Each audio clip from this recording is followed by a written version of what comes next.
நாங்கள் ஆட்சிக்கு வந்தவுடன் தமிழ்நாட்டில் உள்ள தொழிற்சாலைகளில், தனியார் தொழிற்சாலைகளில் 75 விழுக்காடு வேலை வாய்ப்பு அந்த உள்ளூர் இளைஞர்களுக்கு சார்ந்த வேலை வாய்ப்பை உருவாக்குவோம், அதற்கு சட்டத்தை கொண்டு வருவோம் என்று சொன்ன ஸ்டாலின் அவர்களே, சட்டம் கொண்டு வந்தீங்களா? இந்த பிள்ளைங்களுக்கு வேலை இருக்குதா? ஒண்ணுமே கிடையாது. பிறகு வேலை இல்லாத இளைஞர்கள் தான் அவன் குடிப்பான், இந்த போதை பழக்கத்துக்கு அடிமையாகுவான். அவனுக்கு வேலை கொடுத்தா அவன் மாட்டம் வேலைக்கு போயிட்டு வர போறான். இல்லாத காரணத்தில் தானே இவ்வளோ பாதிப்புகள் இருக்கிறது. இதையெல்லாம் நிச்சயமாக இளைஞர்கள் மன்னிக்க மாட்டார்கள், மறக்க மாட்டார்கள், பெற்றோர்கள் மறக்க மாட்டார்கள். எல்லாத்துக்கூட மோசடி அரசு ஊழியர்களும் ஆசிரியர்களும். கடந்த சட்டமன்றத்தில் பாவம் தான் ஏதா மலை வச்சு கையில வச்சு நூல் போட்டுறியா போட்டுறியா சரி வேணாம் வேணாம்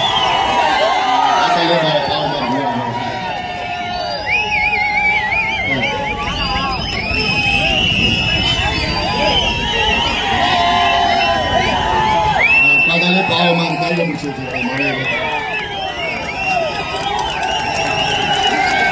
ஆட்சிக்கு வர வேண்டும் என்று அதிகமாக வேலை செய்தது அரசு ஊழியர்களும் ஆசிரியர்களும். ஆனால் வந்து 4.5 ஆண்டு காலத்திலே போட்டாரு பாரு ஸ்டாலின் பெரிய நாமம், பெரிய நாமத்தை போட்டாரு அரசு ஊழியர்களும் ஆசிரியர்களுக்கும். இன்னைக்கு தெரு தெருவா அரசு ஊழியர்களும் ஆசிரியர்களும் தெரு தெருவா போயிட்டு தயவு செய்து ஸ்டாலினுக்கு ஓட்டு போட்டுறாதீங்க, திமுகவுக்கு தயவு செய்து ஓட்டு போட்டுறாதீங்கன்னு தெரு தெருவா அவங்களே பிரச்சாரம் பண்ணிட்டு இருக்காங்க. அவங்க கேட்டது என்னையா கேட்டாங்க? எங்களுக்கு பழைய ஓய்வூதியத்தை கொடுங்க. இந்தியாவில் 7 மாநிலங்களில் பழைய ஓய்வூதியம் கொடுக்கிறார்கள், தமிழ்நாட்டில் எங்களுக்கு கொடுங்கன்னு கேட்டாங்க. அவ்வளவுதான். 4.5 ஆண்டுக்கு பிறகு அவங்க போட்டாரு பாரு ஞாபகம் என்னன்னு ஒரு குழுவை போட்டாங்க. ககன்தீப் சிங் பேடி தலைமையில ஒரு குழு. திமுக குழுவை போடுறதுன்னா என்ன அர்த்தம் தெரியுமா? கோவிந்தா கோவிந்தா. திமுக என்னைக்கு குழு போடுறாங்களோ அந்த கோவிந்தா கோவிந்தா தான் நாமமோ நம்ம பட்ட நாமம். இதே குழு யாருக்கு போட்டாங்க? வன்னியர்களுக்கு இடஒதுக்கீடு கொடுப்போம், இதே ஒரு குழு போட்டாங்க. கோவிந்தா கோவிந்தா. அதாவது இன்னைக்கு தமிழ்நாட்டில்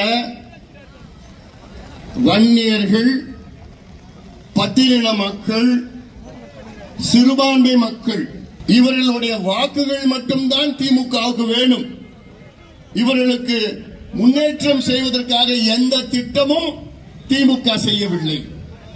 வன்னியர்களை ஏமாற்றிக் கொண்டிருக்கிறது, பட்டியலின மக்களை ஏமாற்றிக் கொண்டிருக்கிறது, சிறுபான்மை மக்களை ஏமாற்றிக் கொண்டிருக்கிறது திமுக முதலமைச்சர் ஸ்டாலின் அவர்கள். இது நான் பகிரங்கமா சொல்லுவேன். இதை மறுப்பதற்கு யாரால முடியாது. அப்படி இதை மறுக்கிறீர்கள் என்றால் ஒரு மேடையை போடுங்க, நான் வந்து பேசுறையா, நீங்க எந்த மேடை வேணா போடுங்க, நான் பேசுறதுக்கு நான் தயாரா இருக்கேன். ஏதோ திமுக சிறுபான்மை மக்களுக்கு நாங்கள் பாதுகாவலர் என்னையா செஞ்சீங்க? அவங்களுக்கு அந்த இடஒதுக்கீடை கொடுக்க சொன்னது பாட்டாளி மக்கள் கட்சி, எங்களுடைய மருத்துவர் ஐயா தான். அதற்கு போராடியது மருத்துவர் ஐயாவும் பாட்டாளி கட்சி. பாட்டாளி மக்கள் கட்சி ஐயா இல்லைன்னா இன்னைக்கு இஸ்லாமியர்களுக்கு 3.5 விழுக்காடு இடஒதுக்கீடு இருக்காது. அதற்கு பிறகு என்ன செஞ்சீங்க? இந்த சமுதாயங்கள் முன்னேற்றத்துக்கு என்ன செஞ்சீங்க? ஒண்ணுமே இல்லை. இந்த மக்கள் உங்களுக்கு வாக்குகள் மட்டும்தான் போடணும், வாக்கு வங்கி, ஓட் பேங்க். ஆனா இந்த மக்கள் முன்னேறக்கூடாது, படிக்க கூடாது, வேலைக்கு போக கூடாது, இவங்களுக்கு சலுகைகள் கொடுக்க கூடாது. அதுல தெளிவா இருக்கிறாங்க திமுக, தெளிவா இருக்கிறாங்க. கொள்ளையோ கொள்ள, எதுல வேணா கொள்ளடிப்பாங்க. ஆனா இந்த மக்களுக்கு எதுவும் செய்யக்கூடாது. இந்த வாரியம்பாடி திருப்பத்தூர் மாவட்டம், இந்த திருப்பத்தூர் மாவட்டத்தை பிரிக்க வேண்டும் என்று போராடியது எங்களுடைய மருத்துவர் ஐயா அவர்கள் பாட்டாளி மக்கள் கட்சி. ஆனா பிரித்த பிறகு ஏதாவது இருக்குதா? கிடைச்சதா? ஒண்ணுமே கிடையாது. இந்த பால் போன்றார் காலத்துல அவ்வளவு தண்ணீர், அவ்வளவு தண்ணி ஓடிட்டு, இன்னைக்கு தண்ணி இல்ல, மண்ணும் கிடையாது, சாக்கடை, கழிவு. அதிகமா தோல் பதனிடும் தொழிற்சாலைகள் இந்த பகுதியில் தான் இருக்கு. நமக்கு தோல் பதனிடும் தொழிற்சாலைகள் மூலமாக பொருளாதார முன்னேற்றம் வருகிறது. ஆனால் அதைவிட பாதிப்பு சுற்றுச்சூழலுக்கு, அதைவிட பாதிப்பு உங்களுக்கு, உங்கள் பிள்ளைகளுக்கு, விவசாய மண்ணுக்கு, தண்ணீருக்கு பாதிப்பு இருக்கிறது. தென்பெண்ணையாறு போது அந்த பக்கம் நாங்க என்ன கேட்டோம், தென்பெண்ணையும் பாலாத்தையும் இணையுங்கள். இந்த பகுதியெல்லாம் வரணும், இந்த பகுதி இணைக்கிறது. ஆண்டுக்கு 3 முறை வெள்ளாபாயம் தண்ணி, வெள்ளம் தண்ணி கடல்ல போய் சேருது, கடலூர் பக்கத்துல போய் சேருது, கடலூர் டவுன்ல போய் சேருது. அந்த தென்பெண்ணையில வெள்ளம் காலத்துல அந்த தண்ணியை இந்த பாலாத்துக்கு திருப்பி கொடுத்து ஒரு இணைப்பு வேணும், இணைப்பு கால்வாய் வேணும்.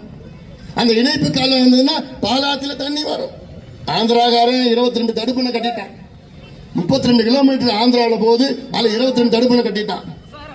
கர்நாடகாவில் 84 கிலோமீட்டர்ல 15 தடுப்பணை கட்டிட்டான். ஆனால் தமிழ்நாட்டில் 223 கிலோமீட்டர் இந்த பாலாறு போகுது. கொஞ்ச நாளுக்கு முன்பு வரைக்கும் ஒரே ஒரு தடுப்பணை தான் வெள்ளக்காரன் கட்டினது. அதன் பிறகுதான் நாங்க சொல்லி சொல்லி அழுத்தம், போராட்டம், துண்டு பிரச்சனை எல்லாம் கொடுத்துதான் அப்புறம் தான் இப்போ மொத்தத்துல பாலாத்துல 3 தடுப்பணைகள் மட்டும்தான் இன்று முடிக்கப்பட்டிருக்கிறது. அந்த 3ம் காஞ்சிபுரம், செங்கல்பட்டு மாவட்டத்தில் இருக்கு. இங்க திருப்பத்தூர், வேலூர், ராணிப்பேட்டை மாவட்டத்தில் ஒரே ஒரு தடுப்பணை கூட முடிக்கப்படவில்லை. கட்டிட்டு இருக்கிறாங்க. ஏன் கட்டினாங்க? நான் அழுத்தம் கொடுத்த காரணத்தால் தான். இந்த அன்புமணி ராமதாஸ் அழுத்தம் கொடுத்த காரணத்தால் தான். அதனால நான் கேட்கிறேன், எவ்வளவு காலமாக அதெல்லாம் அவங்களுக்கு சொல்லி கொடுக்கணும். எங்க கிட்ட ஒரு வாய்ப்பு கொடுத்து பாருங்க. அவங்க சொல்லி சொல்லியே பண்ணதுக்கு இவ்வளவு காலமா பண்ணாதவங்க இப்ப பண்ண போறாங்களா? ஒரு முறை எங்களுக்கு வாய்ப்பு கொடுத்து பாருங்க, ஒரு முறை. அதுக்கப்புறம் வேணாம் ஐயா, ஒரே ஒரு முறை எங்களுக்கு வாய்ப்பு கொடுத்து பாருங்க. இந்த தேர்தலில் யார் ஆட்சிக்கு வர வேண்டும் என்பதை விட யார் ஆட்சிக்கு வரக்கூடாது என்று முடிவு செய்யுங்கள். தமிழக மக்களே, யார் வரக்கூடாது, யார் வரக்கூடாது, அவ்வளவுதான். இன்னைக்கு தமிழ்நாட்டில் உள்ள அத்துணை இளைஞர்களும் சரி, பெண்களும் சரி, தாய்மார்களும் சரி, எல்லாவற்றுக்கும் மேல் விவசாயிகள், தமிழ்நாட்டில் ஒட்டுமொத்த விவசாயிகள் கொந்தளிப்பாக கோபத்துடன் இருக்கின்றார்கள், கோபத்துடன் இருக்கின்றார்கள். வரட்டையா எலெக்ஷன், வரட்டையா காத்துட்டு இருக்கிறாங்க. விவசாயிகளுக்கு துரோகம் செய்த திமுக, பெண்களுக்கு துரோகம் செய்த திமுக. பேசுறது என்னமோ திராவிட மாடல். என்ன திராவிட மாடல்? அம்பாசிடர் மாடல், பழைய அம்பாசிடர் மாடல். அம்பாசிடர் ஏதாவது இருக்குதாப்பா? அவன் பார்த்த வீட்டில் பாலிஷ் பண்ணி சும்மா எக்ஸிபிஷன் வச்சிருக்கிறாங்க, அவ்வளவுதான். ஓடுமா? ஒண்ணுமே இல்லை. இதுதான் திராவிட மாடல், பழைய மாடல். திராவிட மாடல், திராவிட மாடல் என்ன தெரியுமா? திராவிட மாடல் என்றால் தமிழ்நாட்டில் உள்ள இளைஞர்கள் மது இல்லாமல் இருக்க முடியாத ஒரு சூழல் தான் திராவிட மாடல். தமிழ்நாட்டில் இருக்கின்ற இளைஞர்கள் போதைப் பொருட்கள் இல்லாமல் இருக்க முடியாத ஒரு சூழல் தான் திராவிட மாடல். தமிழ்நாட்டில் உள்ள பெண்களுக்கு பாதுகாப்பு இல்லாத ஒரு சூழல் தான் திராவிட மாடல். தமிழ்நாட்டில் உள்ள விவசாயிகளை பிச்சை எடுக்க வைக்கின்ற மாடல் தான் திராவிட மாடல். தமிழ்நாட்டில் உள்ள அரசு ஊழியர்களுக்கும் ஆசிரியர்களுக்கும் எங்கள் பழைய ஓய்வூதியம் கொடுங்கள் கொடுங்கள் என்று கொடுக்காமல் ஏமாற்றுவதுதான் திராவிட மாடல். இப்படி அடுக்கிக் கொண்டே போகலாம்.